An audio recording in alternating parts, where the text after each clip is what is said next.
Welcome to Beach Life Unlocked, episode number 12. Mitchell David with my colleague Mike Dotson. Today is going to be seller's tips and tricks to get your property ready for a listing. So Mike and I are going to go back and forth just to kind of give sellers a really good idea, to prepare their property to sell. Yeah, things to look for. Yeah, because keep in mind, some of these things are overlooked and they will cause a pretty big issue on the property getting sold. I think too many times we assume some of these things are obvious. But when you're selling your house, if it's the first time, you say you had a house for years, first time you're selling it or selling any property, you overlook things. It's so easy to just forget. And we're not going to try to keep this to coastal, to vacation properties. We're going to try to let this be just all-encompassing of all properties, all real estate. Mm-hmm. So we'll kind of, start off here, like, again, clean, and I mean like a deep clean, like ceiling fans, baseboards, bathrooms in the corners, bathroom mirrors. So when we say clean, we just don't mean like a quick wipe down and we're done, we're ready. We legit mean if you can't do it, hire somebody to come in and do it. Yep. Declutter. Get all your stuff, whatever it is. Everybody's got that room that's got stuff or a drawer. Just get your stuff out, depersonalize the property, deep clean every nook and cranny. Yeah, for sure. Yeah, so declutter and depersonalize are also important. So decluttering even means, like, especially in your kitchen, if you have a whole bunch of small appliances and knife sets and all that, you really want to pull that stuff off, put it in some storage, or maybe put it into the pantry. Yeah, one thing you always talk about is get the counters empty. Get the counters empty. Clean everything off the counters. Maximize your space. Make the property look as big as it can, so people are able to envision their stuff. Correct. In your place. Which goes back to your depersonalize, right? I mean, so if the person walking in can't see themselves in that house because all they see is you, they're probably not going to be a buyer looking to move forward with that property. Yeah, they'll go elsewhere. They'll go elsewhere. So yeah, I mean, you definitely need to get the decluttering, and that's bedrooms, that's bathrooms, that's people always have a whole bunch of extra things on their counter sinks. Like, look, we understand if you have maybe a nice push for some soap, but don't have all the other toothbrushes and washcloths and all that stuff sitting out there. Your daily routine. Your daily routine. Put it away. Get it put away. I mean, honestly, these are small little tiny things that truly make a big difference. So when you're doing that, decluttering and depersonalization, look for some small items to repair. Yep. Like the door handle to the bathroom, it's shaky. One of the things as far as repairs go, look up. Like people, I can't tell you how many times we've had a home inspection that somewhere in the inspection, this light's out. Light bulb. Your light bulb out. Light missing. Right here. People don't look up. Well, and that leads to the one later down. You want as much as light as possible. Yeah. Plus, you don't want on the home inspection to come back as, that fixture may not be working, and it's a simple light bulb. Swap the bulb. Swap the bulb. So bulbs are huge. Door handles are gigantic. Nothing worse than trying to open and close the doors to the bedrooms, and they're all shaky and everything else. Torn screens. I know that can get costly to repair, but again, remember, you're trying to sell the property. Actually, some actually pull their screens out. Just get rid of it altogether. Exactly, and give it a cleaner look from the outside as well, so you get a clearer view from it. We're not recommending taking your screens out if that's something you want to do. You take them out and store them somewhere. Store them someplace. Obviously, they're going to want, the new owners are going to want them, but if you have those off, the house looks cleaner. Correct. More light can get in. Yeah, for sure. Right, and so as you're looking through the minor repairs, touch up some paint if there's something there, or remove some scuff marks. Scuff marks on the walls. Right, scuff marks on the walls. Again, the goal is, and it's a silly cliche, you never get a second chance to make a first impression, and those truly are the small things that people will definitely see. Yeah, I mean, just talk about just the first time somebody walks in your house, right? What are they going to experience? Are they seeing a bunch of stuff? Are there odors that are kind of just hit them? Well, odors is a whole category in itself, right? Yeah, and I can't stand stink. I went to a house yesterday, showed a property. Oh, well, you're sensitive too. Yeah, I am very sensitive to a lot of things.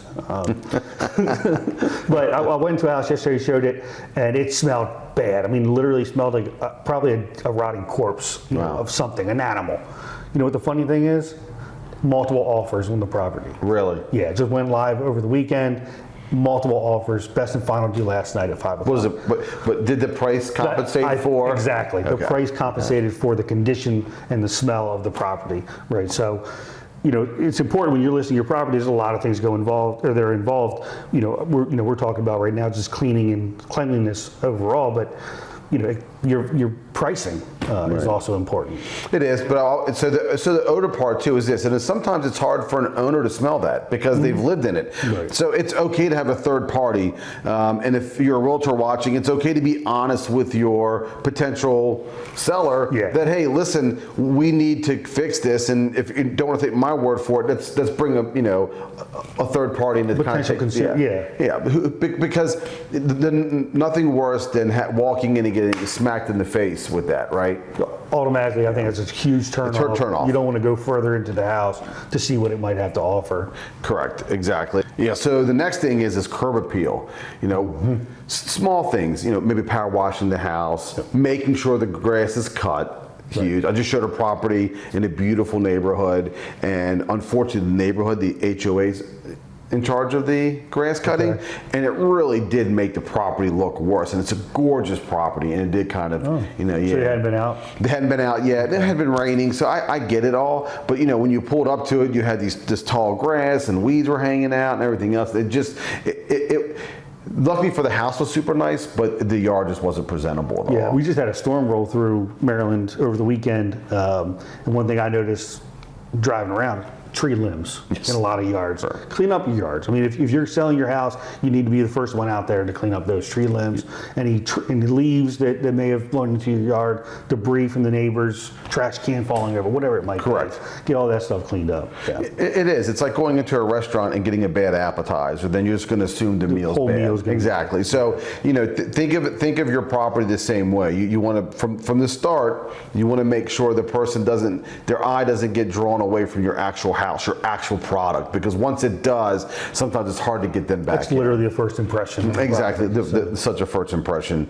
And an interesting one that I started talking to clients with is putting together like a maintenance binder if possible. Okay. Especially here in vacation, resort area, people buying new HVAC systems or water heaters or appliances, and it's nice when you go in there and they have this nice binder put together. The history of the property. Maybe have some warranties in there, some different things. And I think too, the psyche of a buyer might be, hey, listen, these people truly care about their property. There's not a lot we're going to have to do when we move in. We don't have to worry about the HVAC, the water heater going up anytime soon.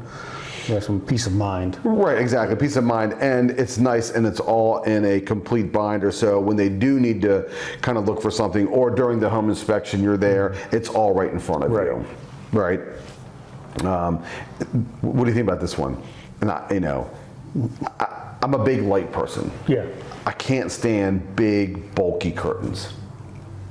Right. Okay. So my recommendation always is, and if I get free reign, I'll come in and I'll take curtains down because I've got to get the light. First thing to go. Yeah, definitely let in as much natural light as possible. Exactly. And plus, not that they stink, but they hold all that dust and dirt and grime. It just looks old. Yeah. Right.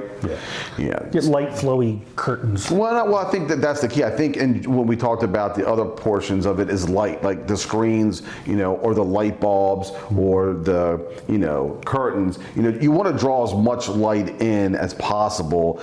Even potentially add a lamp or something in a room that might tend to be dark. Because as agents, the first thing we're going to go do when we're doing tours, we like to turn those lights on turn them all on for that buyer, so that buyer can actually see that room. Right. See all the aspects of the property. Exactly. Yeah. You getting more on your side? As far as the exterior goes, I think you mentioned power washing. Definitely, if you have toys, or I say toys like four-wheelers and stuff. Sometimes I see people just leave their stuff out. It looks junky. It does. You don't want to your house looks like a junkyard when people are pulling up, or the neighborhood. Ask your neighbors. Ask help from your neighbors. Like if your neighbor's got a dog that likes to bark, if you're gonna have some showings, put the dog away a little bit. Put the dog away. I mean, not to be deceitful, but like. No. You know, that's first impression. You get out of your car and neighbor's dog is just running up and down the fence, barking at you or barking at whatever. You know, you're going to probably not like the house. Yeah, I mean, especially somebody who might have small kids, they might be concerned with the Right. dog getting loose or being an aggressive dog or something like that. So that definitely does make sense. And, you know, so, you know, that impression, and like, for me, it's also like when you walk in the front door, if the flow doesn't go well, so if you have big, large, huge furniture, my recommendation is, if you can, you know, get it into storage, right? Get it out, because if you're not selling a house furnished anyhow, it doesn't make a difference where you put it. Plus, it makes the house or room feel smaller, and the flow doesn't work as well. So worst case, rearrange. Yeah. And that's what I was going to say. If you don't have the money or the capital to do it, or you just don't want to take the time and energy, that's fine. But rearranging, or let your agent help you rearrange. Right. And we do it all the time. If you have one room with like all big bulky furniture, maybe move something to another room, you know, kind of open it up a little bit. Exactly. Sure. Yeah. Exactly. So that's one of the interesting parts is I'll go into a room, and if it doesn't flow the right way, I will do my best to move stuff. It is hard to get people, especially at the beach, to, you know, put stuff in storage, but for the most part, you know. Yeah, most everything here is sold furnished. Exactly, sold furnished. So what you see is kind of what you get. Exactly. Do your best. You know, and then again, we are in a vacation market, but we don't want to just go talk about that. So wherever you are, mountains, you know, maybe you're in a downtown and it's modern, you know, find decor or find, you know, pillows or throws that kind of matches what you're looking to do there. Yeah. Match when people coming in from outside, if your property matches what the community offers. You know, I think they'll feel more welcome. They do. Yeah. It's an expectation. Yeah. Right. And so that's huge. And so, you know, there are some larger items that Mike and I want to discuss, but this takes capital to do so, and not everybody is, you know, in the position to do it. And I will say this, and I'm sure Mike will agree and he'll chime in on this, is remember, not all improvements, not all money spent is well money spent. Yeah. Right? Yeah. Find things, if you're going to do any renovations or upgrades, do things that make sense. They're going to make you money. Correct. Right, get a return on your investment. Correct. If you're just doing things just to, I mean, obviously doing things to make the place look nicer would help, but if you're not getting your money back, it's kind of just throwing money. Money after bad. Right. If it's a push, you probably don't want to do it unless it helps that buyer envision themselves there. Right. So, you know, one huge thing people talk about is, you know, remodeling bathrooms or kitchens. Again, by the time you get somebody out there to get the remodel done, unless you have a whole bunch of time, you're not listing anytime soon, for the most part, a price adjustment when you list a property can kind of handle that. Yeah, bring the price down a little bit to adjust for what's needed. Correct. In the property, yeah. Okay. Yeah, I was going to say, I thought you were going to say it's not worth it. It may be. I mean, could be. Kitchen and bath are two places that do tend to return. They do. Is a good return on your investment. You know, replacing carpet, flooring and stuff.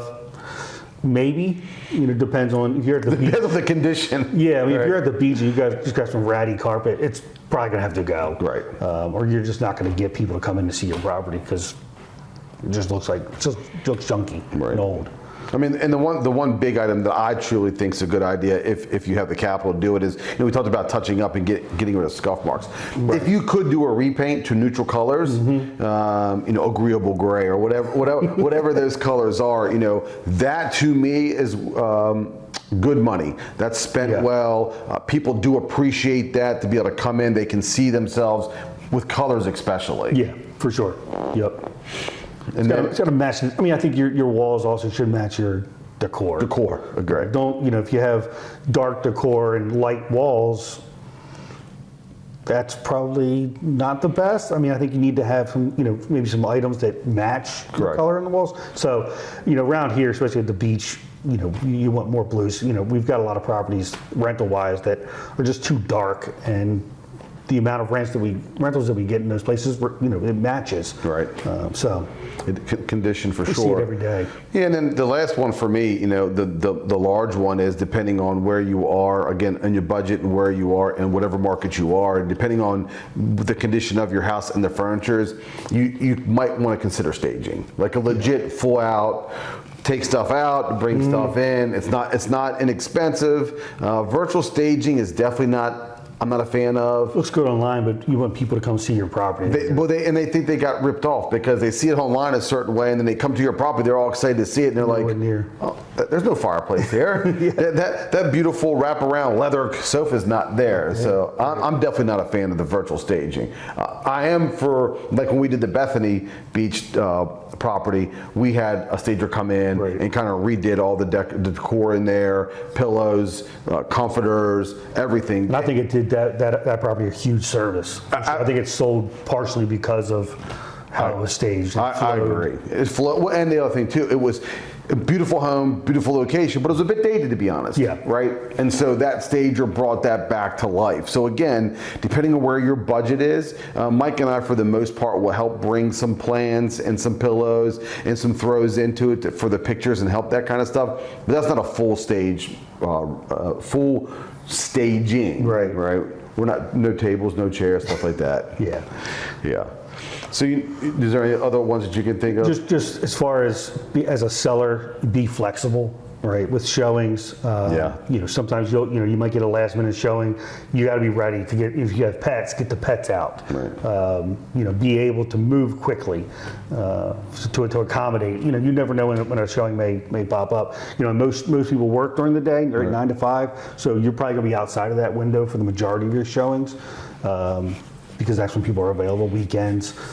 Just be ready to pre-plan. Go away. Right. Pre-plan. Don't stay in the house when you have showings. Understand that you are selling your property, and not everybody's schedule works with yours. Right.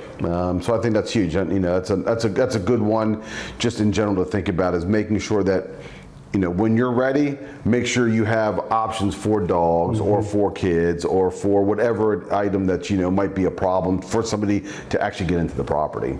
Yeah.